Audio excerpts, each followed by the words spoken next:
Science is the great antidote to the poison of enthusiasm and superstition. Hi, I'm Juliette Selgren, and this is my podcast, The Great Antidote, named for Adam Smith, brought to you by Liberty Fund. To learn more, visit www.adamsmithworks.org. Welcome back. I like to talk a lot about Adam Smith, if you haven't noticed. But what about all the economists who kind of follow in his intellectual lineage, who have come since him? This is what we're going to be talking about today on July 26th, 2023. I'm excited to have Pete Boettke on the podcast to talk about this. He is a professor of economics and philosophy at George Mason University. He's also the director of the Hayek program at the Mercatus Center, which is affiliated with George Mason. And he's also the author of several books. Welcome back. Thank you for having me. It's a thrill to be here with you. So, what is the most important thing, or maybe the second most important thing, that people my age or in my generation should know that we don't?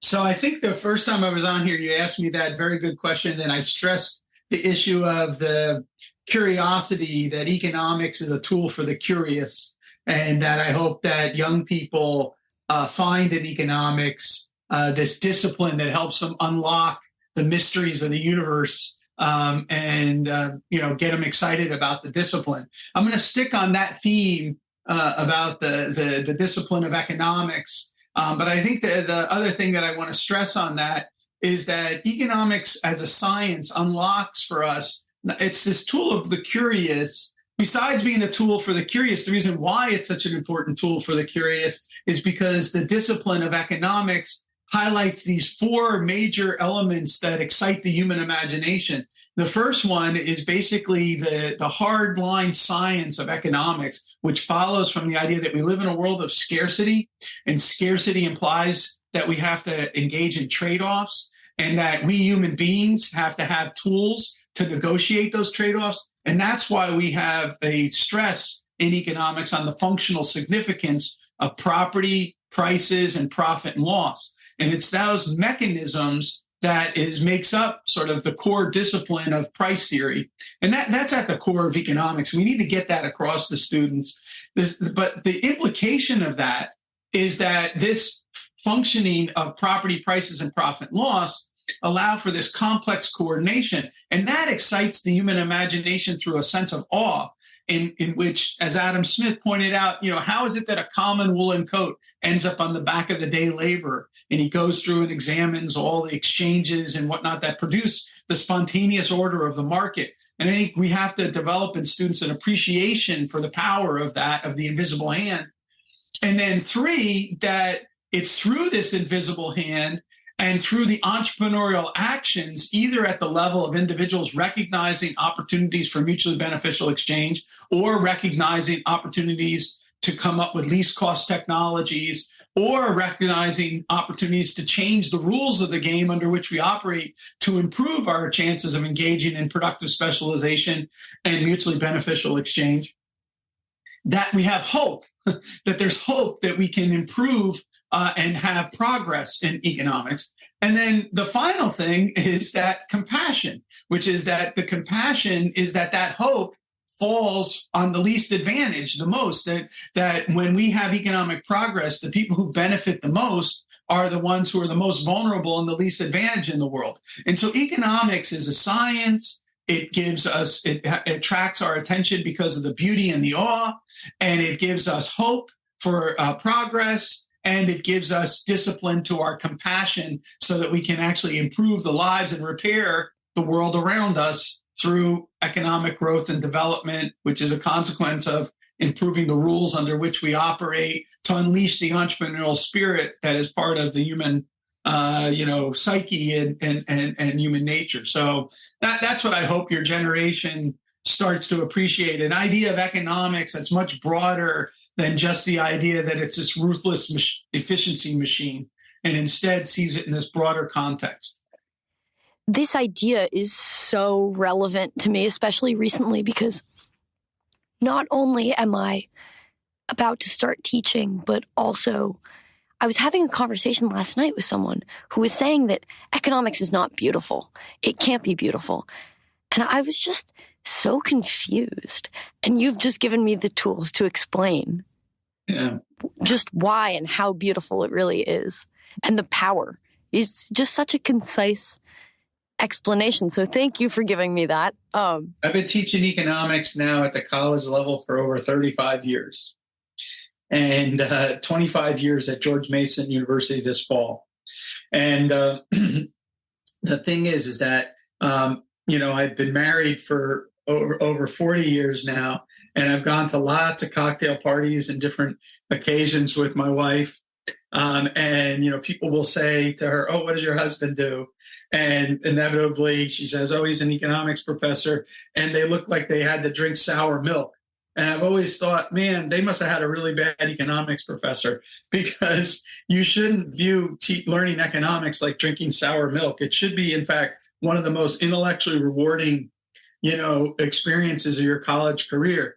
I had the good fortune to know Paul Hayne, and the author of The Economic Way of Thinking. And when Paul, unfortunately, grew ill, he asked me to take over and join him in keeping the book in print. And I did that. But we kept it very much as Paul Hayne's book. But Paul Hayne had a great motto in there, which he said, "Teach the first class in economics as if it's the last class a student will ever take in economics, and it will be the first of many that they'll take." And so I've always understood that message from my very first class in economics, because I had a great economics professor who really turned me on to the discipline. And I really, I'm sure that you're going to have that experience as well. But that would be my one bit of teaching advice to you. Remember that to teach the first class students have in economics as if it's going to be the last time they ever take an economics class. And so you just boil it down to the essentials that you want them to walk away with, and it will end up by being the first of many that they'll want to take. That's fantastic. I should keep that in mind. So let's talk a bit about mainline economics. You edited a book which is called Mainline Economics, 6 Nobel Lectures in the Tradition of Adam Smith. And I have to admit, I was afraid of this book. I've had it since I was a few years younger than I am now, but I avoided it because I was afraid of the word mainline. I thought it had something to do with very hardcore, very serious grad level econ, or something about industry, and it was just very serious and very intense, and it scared me. Obviously, I didn't read the subheading because it's about the tradition of Adam Smith, and it's a collection of speeches. So that was silly of me. And now I can't believe I waited so long to read it, because it was so eye-opening. And I think it's such an important way of looking at an intellectual lineage, especially of economics. So can you tell us what mainline economics is? Yeah, so I should start out by giving two sort of quick biographical connections to that term. So I was very fortunate. Actually, 3 points. My undergraduate education in economics entailed having to take a whole year, not just a semester, a whole year of history of economic thought. So one semester was kind of a general survey, and the other one was great books. So we read like the great books in economics. That was part of what it meant to major in economics at the college that I went to. So I went to graduate school, and I was already very clued into the idea of learning economics through the study of the history of the evolution of economic thought over time. So the classicals to the early neoclassicals to the more modern thinkers, I wanted to study that. And in the process of doing that, between undergraduate and graduate school, probably my last year in undergraduate school, I learned of an article by a professor named Kenneth Boulding called "After Samuelson, Who Needs Smith?"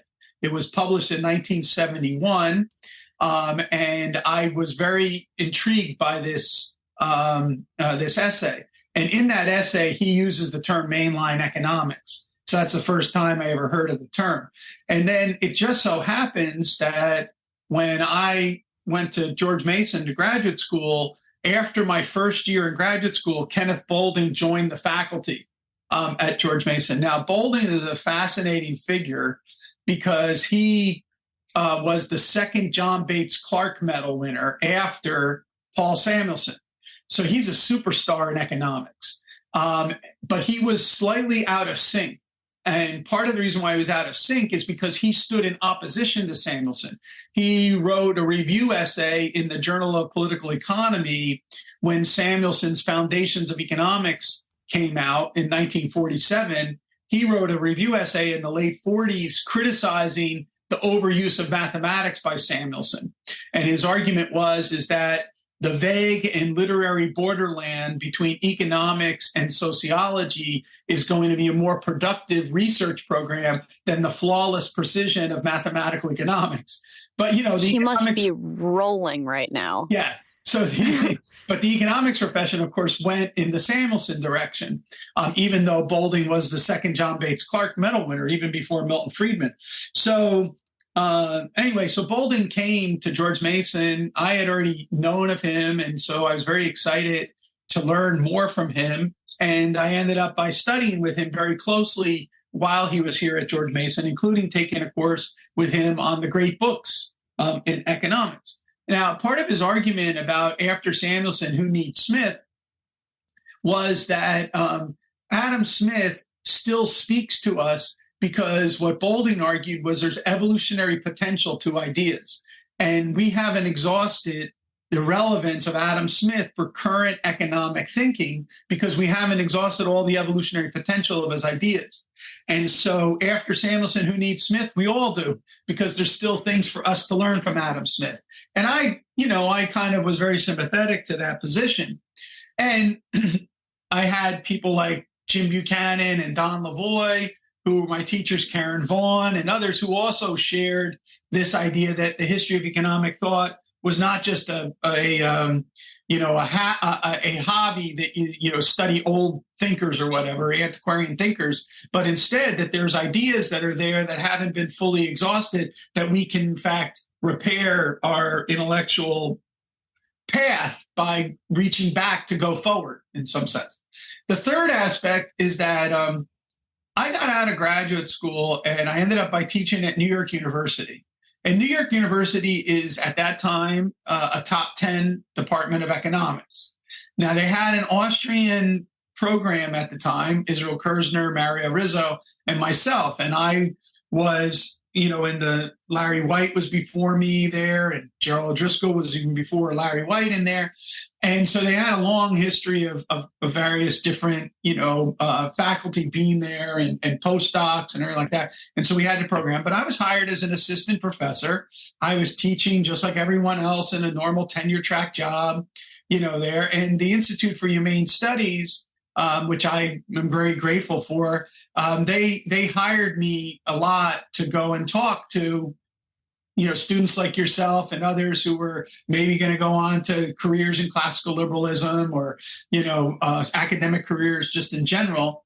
And I used to get the comment all the time from people saying, well, but you're not mainstream. And, at the time, you got to remember, this is the 1990s. Communism has collapsed.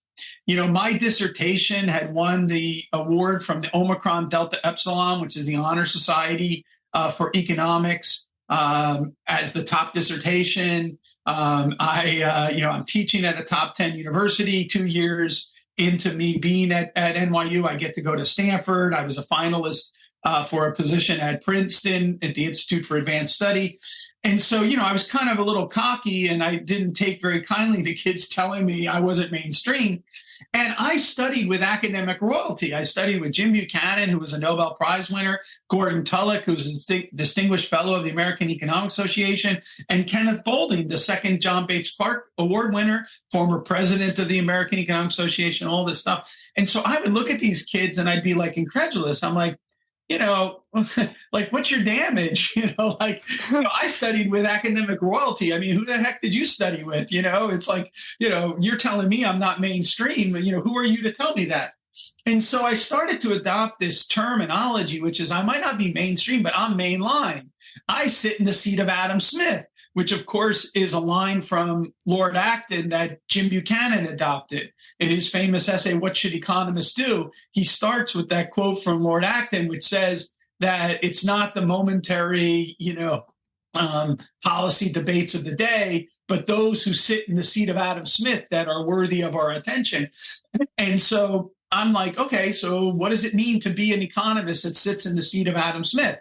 So from from Smith and Hume to Bastiat and Jean-Baptiste Dessay to John Stuart Mill and others, Philip Wicksteed, and then going forward into the 20th century, Mises and Hayek and all the way up to Buchanan and then Vernon Smith and all of these. And so I started to actually, really like try to put eventually try to put very, like concrete thoughts to this vague concept of mainline versus mainstream. And what I came up with is having to do with the invisible hand. And then I'll shut up after this. But like my basic idea is that that mainline economics derives the invisible hand proposition from the rational choice postulate, but via institutions. Whereas alternative types of thinking, let's say Keynesian economics, what Keynesian economics is deny the invisible hand, either because of weakness of will of the rational choosers or dysfunctions in the price system, right? So for example, there's a disjoint between the savings and investment decisions, right? And so the price system can't self-correct in the Keynesian system. And so as a result, you don't get the invisible hand. And this, of course, is basically laid out very clearly in, Keynes's own essay in 1926 on the end of laissez-faire, but then, of course, later in his other writings as well. So Keynes denies that you can derive from the rational choice postulate the invisible hand proposition. On the other hand, people that practice general competitive equilibrium and tend to focus too much on that, they collapse one to the other, right? So it's not institutions that serve the job of steering individuals from their rational choice to the invisible hand. It's that the cognitive capacities of the actors, the maximizing behavior, is basically collapses into the equilibrium. So you go from a Lagrangian to basically having, the price of X over the price of all other goods. The indifference curve tangentially kisses the budget constraint. And you have basically right there all the relative prices that would mean that the, social welfare function would tangentially kiss at the outskirts of the, Pareto frontier. All right, cool. All right, that's cool. But that's another way to do it. But that's not what Adam Smith was doing. That's what Ken Arrow was doing and DeBrew and that system, and then adopted by aspects of the Chicagoans, with Lucas and whatnot. And so the equilibrium always kind of crowd.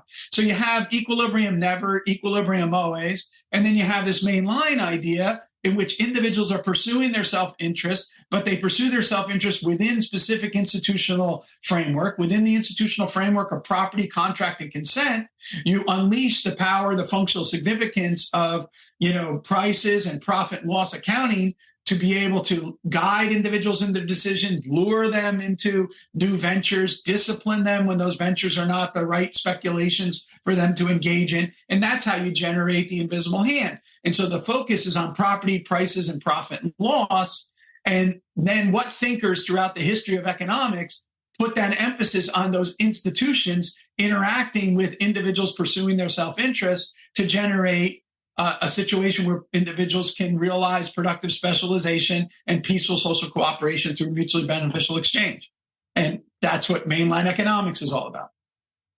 So, I mean, this might seem like a silly question maybe, and it might just be me rambling a little bit, and then it has a question mark at the end. But I guess, first, a lot of critiques I hear, not of directly mainline economics, but it happens to be towards thinkers who I think fall within the mainline genre, maybe, is that because they don't use math the same way that the rest of them do, they're not super rigorous, they're not Keynesian, and so they can't prove it. There's no equal sign. There's strength to the equal sign. But there's also kind of this other piece, which is like we know that the Keynesian type mathematical economists do rely on prices and kind of implicitly seem to acknowledge the importance of these institutions. So I guess how do you compare them, and how is the use of institutions different? I guess like it seems that in Mainline, institutions are more at the forefront, but doesn't all economics kind of rely on these institutions anyways? So I think this is a very interesting question. In the 1940s, 50s, and 60s, the development of the neoclassical synthesis and formal apparatus of that explicitly strove to have a institutionally antiseptic economics. That was an explicit goal of theirs. Part of that is also in the justification for mathematics, because think about the relationship between averages and marginals. That's a mathematical relationship. It holds whether or not we're talking about the year 1200 or the year 2500. The relationship between averages and marginals are going to be the same. And it doesn't matter whether or not we're talking about a factory in Indianapolis or a factory in Beijing. The relationship between the average costs and the marginal costs are still going to be the same. And it doesn't matter if I think in terms of students taking exams in Oxford in Adam Smith's time or taking exams in our time. So cross-sectionally and in a time series, it doesn't matter the context. The abstraction of the math is the math. The math is the math. And that was part of the belief of why we needed to move towards formalism, was because the biggest ambiguity in economics comes about when you use the same words to mean different things or different words to mean the same thing. And so the belief is that just led to endless debates, right? That were recycling each other over and over and over again. We're not making any progress. And so science is about making progress, right? And so the idea is if we substitute a universal language that we all agree on, then we get rid of all the ambiguities that are associated with natural language. One of the ambiguities is also historical context. All right. So the formalism of a Samuelson or an Arrow or whatever like that was juxtaposed not only to the early neoclassical economists, but also juxtaposed to the historicist economists or the American institutionalist economists. So, the early neoclassicals, as well as the older institutional economists, they all were wiped out scientifically, close to it, by the mathematical revolution in economics. What new institutionalism is which is what, in some sense, these thinkers are all part of. What they're doing is they're trying to bring institutions back into economics. And that's kind of hard for modern, like your age students to appreciate, because you grew up in an age where institutions got brought back in again by, the top economists like Acemoglu or Schleifer or any of these other people. They tried to bring those back in. So what these essays are trying to do, these Nobel laureates, they're all the ones who were the first movers on bringing that stuff back in. And so then the question becomes, now the modern question that relates to your last point, is whether or not the way in which someone like Acemoglu or Schleifer bring institutions back into economics, does it actually do justice to the way in which Hayek and Buchanan and Coase and North and Vernon Smith and Eleanor Ostrom wanted to bring institutions back in? And, part of my argument, or part of the argument that we try to make in the book and in other books that I've done, like my book Living Economics, or an applied book called Applied Mainline Economics, where I try to make these arguments, is I try to make the argument that no, they're still missing aspects of what these individuals were trying to do. It's an advance. It's an advance above Francis Bacon that we, are no longer striving for an institutionally antiseptic economics, but we often treat institutions either as, we're trying to force fit it into some kind of, variable in our regression, or it's part of there's too much of the explanation is built into the initial conditions, right? So if you think about a great work like Acemoglu and Robinson's the narrow corridor, tell me what it is that the difference is between Myanmar and Denmark. And, how is it that we identify that? Well, they build a lot of the explanation into the initial conditions. So Myanmar ends up by being Myanmar because it's Myanmar. And Denmark ends up by being Denmark because it's Denmark. That's not much of an explanation. That's a description. And what we want as economists is explanations. And in particular for development, we want explanations that explain to us how it is that a Myanmar could become a Denmark, right? And that has to do with evolution of institutions.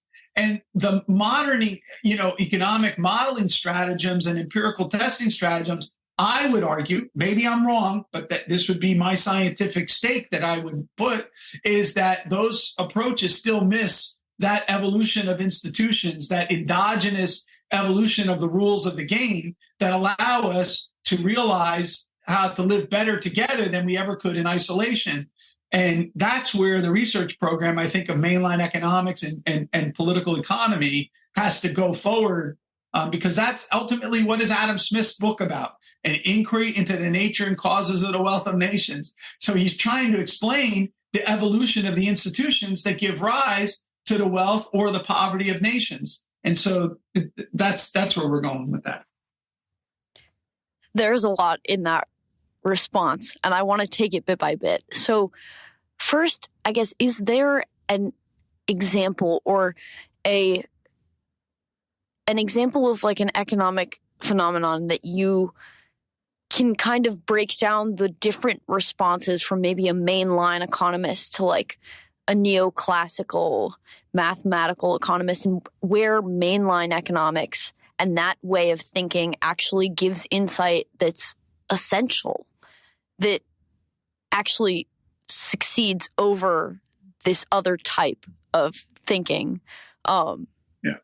So let me, because you work in the economic science lab. So let me use an example from experimental economics, which is that in our standard theorizing about the way in which markets operate, our techniques of simultaneous equation, right, solving, doesn't allow us to actually explain the path towards equilibrium.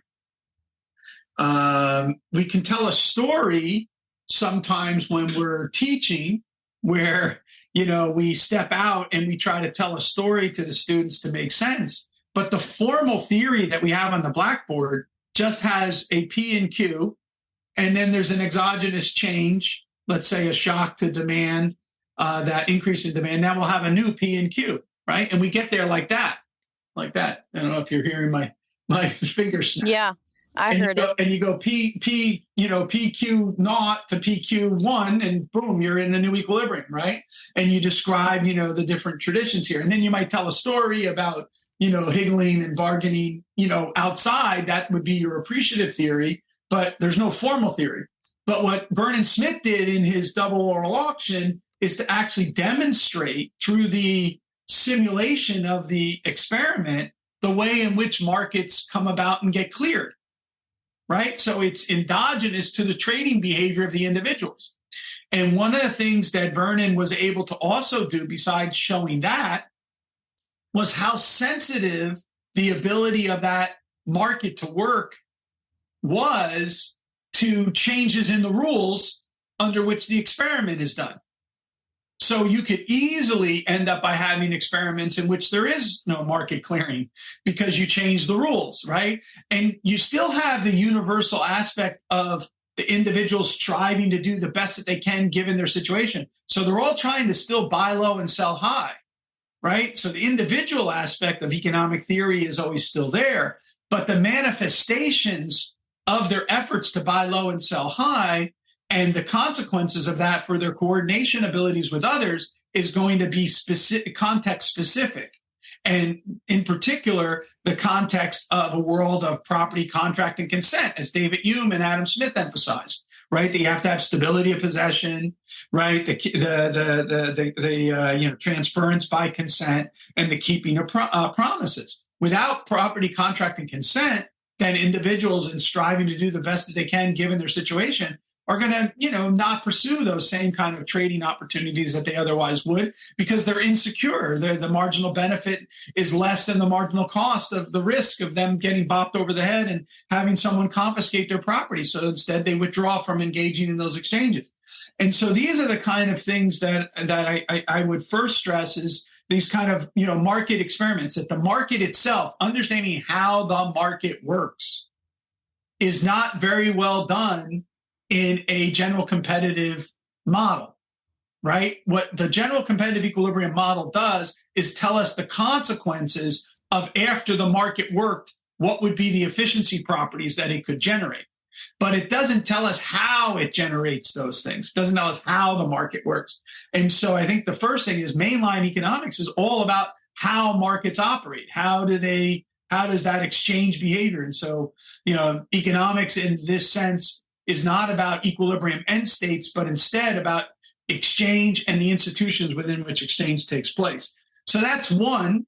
The second one, and then I'll stop after that, is think about things like Coase. So a lot of these thinkers, Coase and Hayek and Buchanan and whatnot, they use the equilibrium construct as a foil to set up their study of the world of change and dynamics. Because what they want to study is verbs. They want to study activity, not nouns, not states. And so, Coase, and a lot of people get confused about this. They think Coase theorem is about the zero transaction cost world. But what Coase was really trying to do is study the positive transaction cost world. When Hayek says that in order that the problem with Keynesian economics is it begins in a world of idle resources, and therefore then explains that there's idle resources, right? That's the unemployment equilibrium. We begin in a world of idle resources and then say, oh, there's idle resources. That isn't an explanation. That, again, is just a description. So what Hayek said is you have to start in a world of full employment, right? And then give rise to the unemployment. Then that would explain why it is that we get depressions, all right? And so you see that the equilibrium is a foil against which we want to study the world of change. And that illuminates these other things like unemployment or entrepreneurship and profits, or the importance of law, the importance of forming business organizations called firms. All of these kind of phenomena come about because we're outside of the Arahan Debrew world, but creative and clever individuals are still striving to do the best that they can given their circumstances. And the way that manifests itself is going to be dependent upon the rules under which they operate legally, politically, and socially. So I guess I'm trying to find a very concise word for it, and then I just come upon the word institutions. And so I guess, I don't know, institutions is a good word. To explain by institutions, I mean, and I have a very broad and maybe too expansive definition. So in my, it borrows a little bit from North, but it's going to put a little McCloskey-esque emphasis.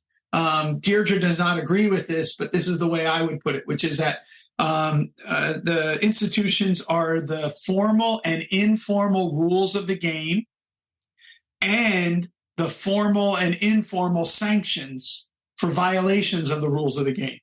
So social, this podcast begins with Adam Smith, right? And so Smith in the theory of moral sentiments makes a major role in our social life of social approbation and disapprobation. That's part of the rules of the game, right? Because those are the social mores and attitudes and beliefs that individuals have that either will, let's say, support and encourage private property and freedom of contract, and as Deirdre would put it, giving it a go, or discourage it, and therefore make it more costly for individuals to, give it a go and engage in entrepreneurial action. So we want to study those informal norms, but we also want to study the formal legal sanctions, right? So, when we have occupational licensing, that's going to be a restriction on individuals entering into a market that otherwise they could have more freely entered into. And so we want to study both the formal and informal rules of the game and the formal and informal, governance structures that sanction or discipline, various different behavior. And that's a research program that is opened up by these mainline economists, bringing institutions back into economics, bringing, away from the sterile kind of approach to economics, which dominated in the period from World War II through, let's say, 1970s into 1980s. And that, I guess, so a lot of people who criticize these thinkers criticize the over-individualization, and like this methodological individualism is like the term that gets thrown around, instead of focusing on like societal aspects. So like this Pareto optimal, what is the externality? How do we get unemployment to the natural rate? Like very focused on equilibriums. And this is, I guess, like that is what these sterile economic equilibrium people are saying. So I guess, what is the response to that? What is the defense for this individual approach instead? So I just have a paper on this. It's coming out in a one of these handbooks, but it's available on SSRN. It's on methodological individualism in Austrian economics, and it's a defense of methodological individualism. A lot of modern Austrians that are very influenced by Hayek have tried to distance themselves from methodological individualism, precisely because of the criticisms that you're raising. And they want to point out that, Hayek wasn't such an atomistic individualist, blah, blah, blah. I actually tried to defend methodological individualism by pointing out that all the way back to Karl Menger, he was never an atomist, nor was Mises, nor was Hayek. That they always, in fact, saw methodological individualism as that you are relying on this agent as the sort of foundation of your causal explanations, but that agent is always embedded within social context, influenced by social context, and you're trying to explain through the self-reinforcing behavior of individuals why it is that these social contexts have such staying power and whatnot. But what it isn't like a position that denies society. Again, we are individuals striving to do the best that they can given their situation. Their situation is defined by a legal structure, a political structure, and a social and cultural structure within which they find themselves embedded. And it's their embeddedness within society, within legal structures, within political structures that invites us to study those things. So again, think about, these mainline, I should mention the Nobel lectures that are reprinted in the book are Hayek's 1974, Buchanan's 1986, Coase 1991, North 1993, I think, Smith 2002, and Ostrom 2009.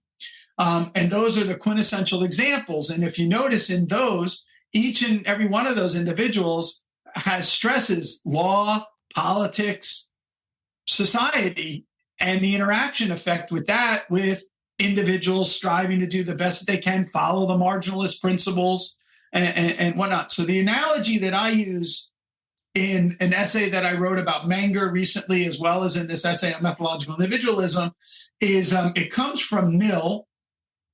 Mill described economics as the inexact science. And example that he uses is the law of tides, right? And so the way in which we can predict high tide and low tide in the ocean, and that's based on a fundamental law of gravity. All right. And those are, it's a universal law, right? Law of gravity. It's based on the gravitational pull as the Earth rotates. And we can make predictions about all of that. And that's like, science. That's like, holding up a pencil and dropping it, it falls to the ground and saying, look, the law of gravity. But if I build a harbor, okay, now what I'm going to do is I'm going to put man-made construction of rocks and other kinds of things.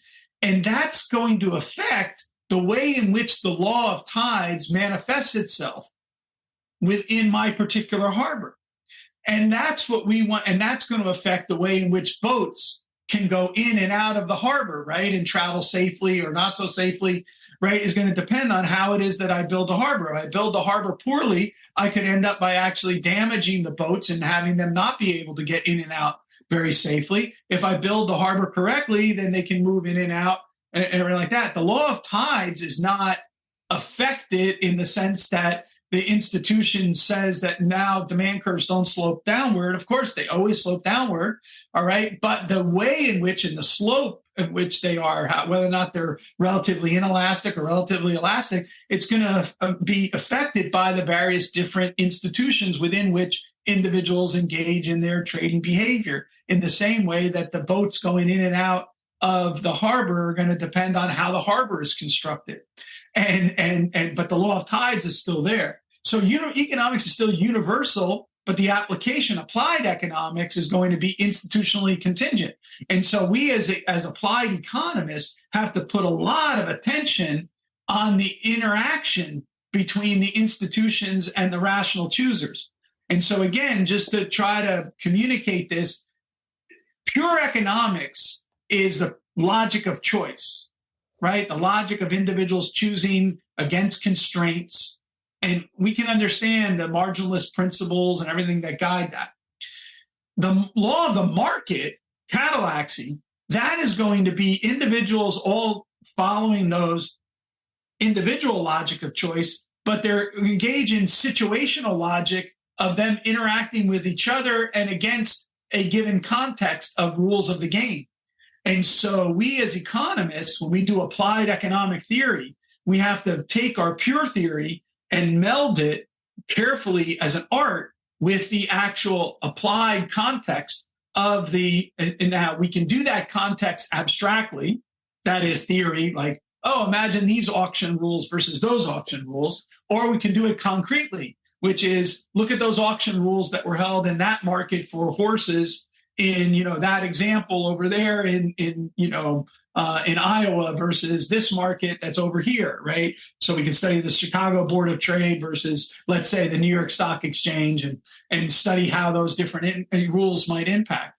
And this is part of learning what applied economics is. And then the combination of that applied economics and pure economics, then we use that to form a framework, which then we then do empirical economics with when we actually go and study and try to understand the operation of things. Let's say, for example, why it is that California had, the blackouts, even when they had, deregulation of, the electricity markets. Why was that deregulation not done so well, right? What was the cause of that? What caused the dysfunctions that led to that? Well, it was in the design of the rules, not in the behavior of individuals, right? It was in the design of the rules. And so this is the way I would like to think about these kind of questions. So something that I found super interesting about these speeches and just learning about Nobel lectures generally is that actually a lot of economists and a lot of people maybe generally in other, I don't want to call them in other disciplines. I don't know a ton about the other disciplines. I focus a lot on econ, which I guess is maybe not the most political economy, classical liberal thing of me to do, but I'm getting into it. It's okay. Is that a lot of the time you're either talking in your speech about your accomplishments and what you've done, or you're talking about sometimes, and what a lot of these thinkers in this book have done is talk about the problems in the profession and where they want it to go. So could you give us like an overview of what these thinkers where they wanted economics to go and what their fear for the discipline was? I know they all had different issues, but they generally, being mainline, had similar fears, I think. And then have we accomplished that? Do we now, as a whole discipline of economists, is there kind of adherence to their way of thinking in a way that there wasn't at the time? So I think that there's a few things going on with these thinkers that I think is important to keep in mind. One way to get a good handle of this is going to be a very weird suggestion to people, which is to pick up Eleanor Ostrom's Governing the Commons, which is her most famous book, has well over 40,000 citations, and read the last 4 pages of the book. So most people pick up that book and they think, oh, this is all about common pool resources and how it is that small communities can come up with rules that will allow them to manage their common pool resources more effectively than, a one-size-fits-all approach. And that is true. That is a major part of what she studies. However, you should keep in mind that she studies successes, she studies failures, and she studies transitions. And she lays all of those out in the case studies throughout the book. So it's not just a simple success story. She also identifies where it is that they're fragile and they break down or like that. But if you get to the very end of the book, she stops talking about common pool resources. It starts talking about the challenge that her approach represents to social sciences and what the implications are. And that's where she gets to this broader political economy point. She's really trying to identify conditions of self-governance or self-regulation, where you don't need a monopoly central power to determine how to allocate resources effectively, because individuals and their communities can come up with rules to outperform the central dictator, okay? And then she sees the broader notions of that going all the way back to Adam Smith and, David Hume, all the way up through, these speakers that, you're talking about and their ideas. And so she sees herself in this very strong tradition. And her main idea is that we have to stop seeing the economic world as if we have a unified state. And instead, we have to see the world like citizens, in which we have a plurality and a multiplicity, of interest that have to be reconciled with one another through various decentralized mechanisms. And that's what she's going to study. So that's sort of the key idea here. That's an implication of that, is that these people are practicing economics from the inside out, not from the outside in. These individuals practice economics as students of society, not as saviors of the society. Remember that the second volume of Keynes's biography is titled The Economist as Savior. When you think of economics as a savior, you step outside the economic system as an economist and you fix all the problems that these poor little people can't fix themselves.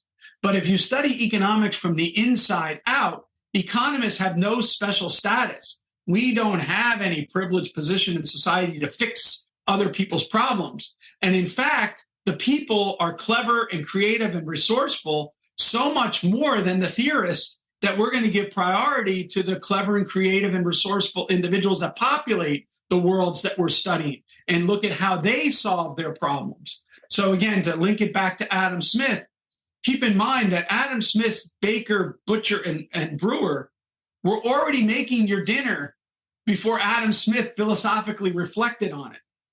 The common woolen coat is already on the back of the day laborer before the theorist thinks about the connections that make possible that common woolen coat. That's different from a Keynesian inspired economics being in charge of maintaining full employment in the economy. That require, or the sort of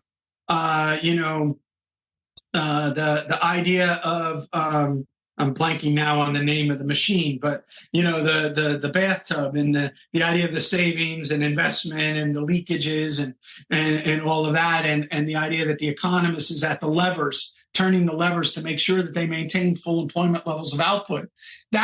So all these individuals feared this takeover of economics by social engineering and the disregard of economics of social understanding that was the grand tradition of political economy from Adam Smith to John Stuart Mill. And so they wanted to have the modernist economics of marginal economics, early neoclassical economics, but they also wanted to practice economics as done in political economy tradition from Adam Smith all the way up to John Stuart Mill. And so they were afraid that that discipline was being purged. And instead, we were getting economics as a tool of social control rather than economics as a tool of social understanding. And so the question back to you, since you asked at the end, do you think today that we have an economics of social control, right? Or do we have an economics of social understanding? And I would contend with you that even when it comes to institutions, we still have people trying to force fit institutional analysis into an economics of control rather than an economics of social understanding. And so we have not abandoned the quest to have a economics as a tool which allows us to, basically be that man of systems that Adam Smith, made fun of in his idea. And instead, we're still stuck in that Keynesian mindset of the economist as savior. This is why Bill Easterly's work, I don't know if you're familiar with it, but, Bill Easterly's work, like his book, The Tyranny of Experts, or the earlier book, The White Man's Burden, or even earlier, The Elusive Quest for Growth, he's building up this argument, which is much more in the mainline tradition and against the kind of mainstream idea of economics and social engineering. And in fact, the book that he's working on right now, it's a development book, it's basically called Saviors versus Skeptics. And his argument is that the great classical liberal thinkers like Adam Smith, they were skeptics of the idea that I from the outside could fix other places. So that's why Adam Smith is a great skeptic about colonialism. He's a great critic of slavery, these kind of positions. Whereas the saviors believe that they can fix, these poor countries and these poor populations by stepping in and, bringing our paternalistic saving graces to them. And this is, these individuals all stand in juxtaposition to that position, if that makes any sense. No, I do think it makes a lot of sense. It's funny because even if you look at Ostrom, for example, the fact that she uses case studies and she observes in her work is exactly this. She's not asserting so much that this should be the rule and we should change it in this or that way. She's more presenting observations almost. Yeah, her husband, they shared a very it's a wonderful academic love story. So I recommend everyone to watch this PBS movie about them, which is I think it's Actual World Possible Futures is the title of it. It's excellent. But Vincent is older than her, and Vincent had a chance to advise Alaska when they became an independent state to be able to help them with their constitution. But when Vincent went up there as an expert and they asked him, how should we design the Constitution? His first question to them is, what is it that you guys want? Not what do I think is the ideal Constitution that I impose on you. And this is their attitude all the way along, is that it's all about allowing the bottom up, Constitution making from the bottom up, as opposed to constitutional imposition. They were never imposing order on the world. They were trying to understand how it is that order emerges out of the individual communities that are trying to resolve conflicts. And so conflict becomes a major part of the story because that's where we begin. We begin in a world of conflict, and we have to bargain our way out of conflict, right? Through finding rules that allow us to live better together. And so, like in my book, The Struggle for a Better World, I try to use this analogy of sharp objects, where society is filled with sharp objects. And the question is can we find institutions which dull the edges of those objects so that in our bumping and bopping into one another, we get bruised and maybe scraped a little bit, but we never get mortally wounded. But if we live in a world where our discourse and everything else sharpens those sharp objects, in our social interactions, we're going to end up by having mortal wounds, and we won't be able to realize peaceful social cooperation. And so how is it that we build cultures of peace and cooperation in one another so that you can realize the great benefits of the Great Society. I think that's Adam Smith's, major thing. That's why, in Adam Smith's work, the development path is one of escaping the violence trap, right? It's getting beyond the violence trap so we can realize social cooperation and the division of labor. And so, again, going back to what I was saying before, the thing to be explained is social cooperation and division of labor. The mechanism of explaining is individual pursuit of self-interest. And the mechanism is the institutions that allow us to coordinate and cooperate with one another rather than to stay in conflict with one another.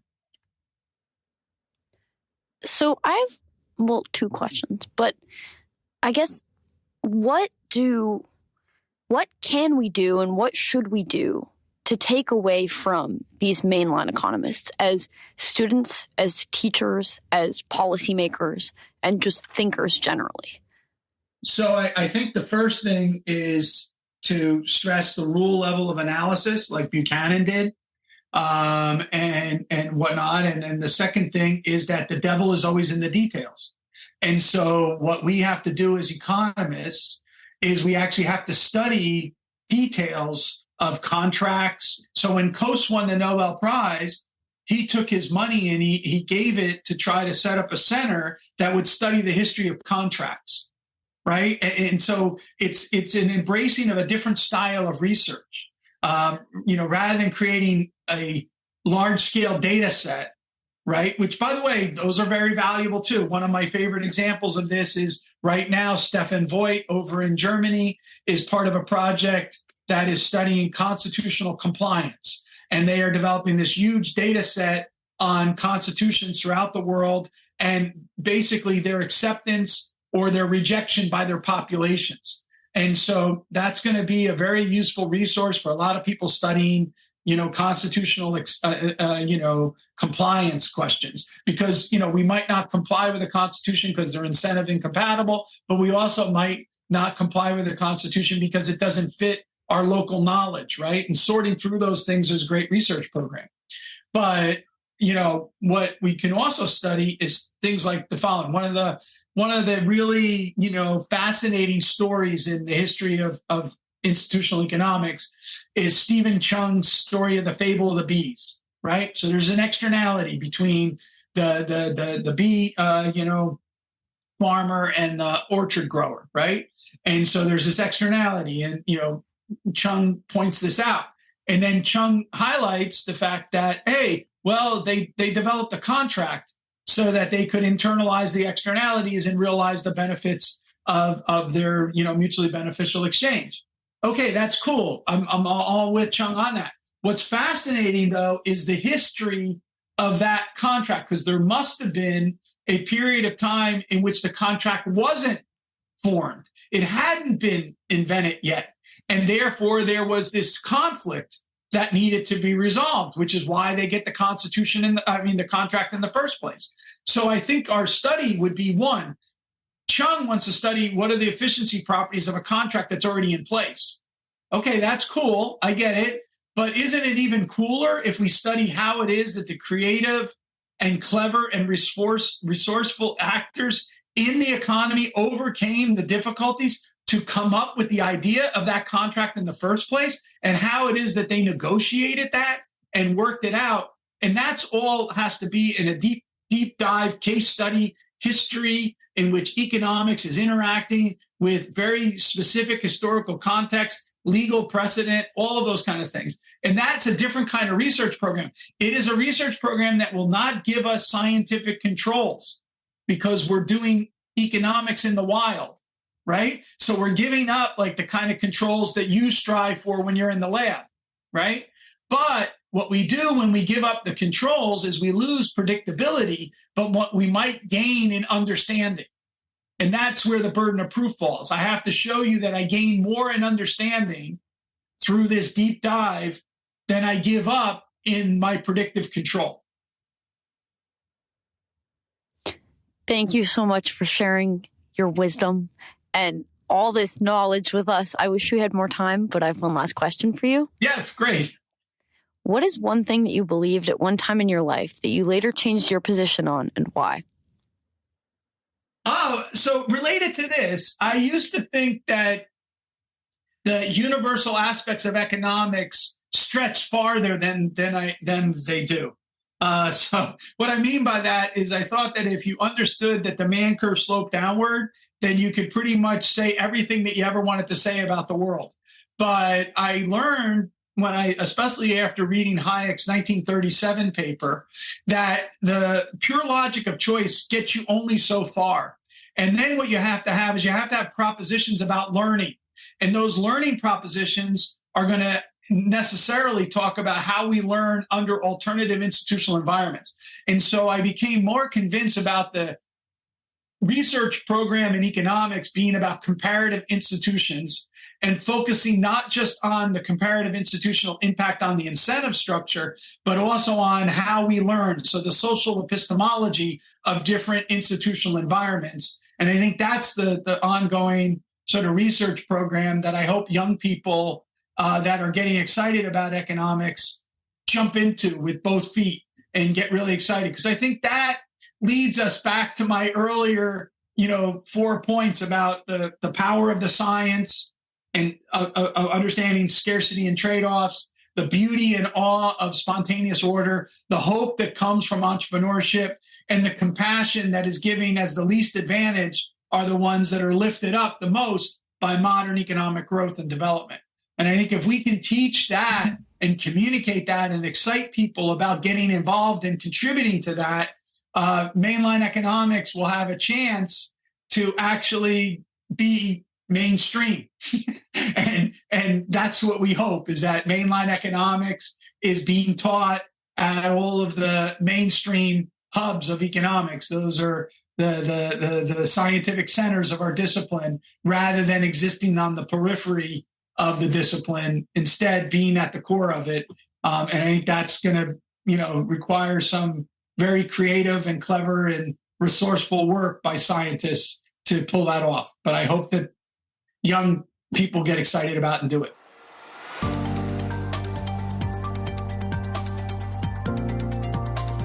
Once again, I'd like to thank my guests for their time and insight. I'd also like to thank you for listening to the Great Antidote podcast. It means a lot. The Great Antidote is sound engineered by Rich Goyette. If you have any questions, any guests, or topic recommendations, please feel free to reach out to me at greatantidote@libertyfund.org. Thank you.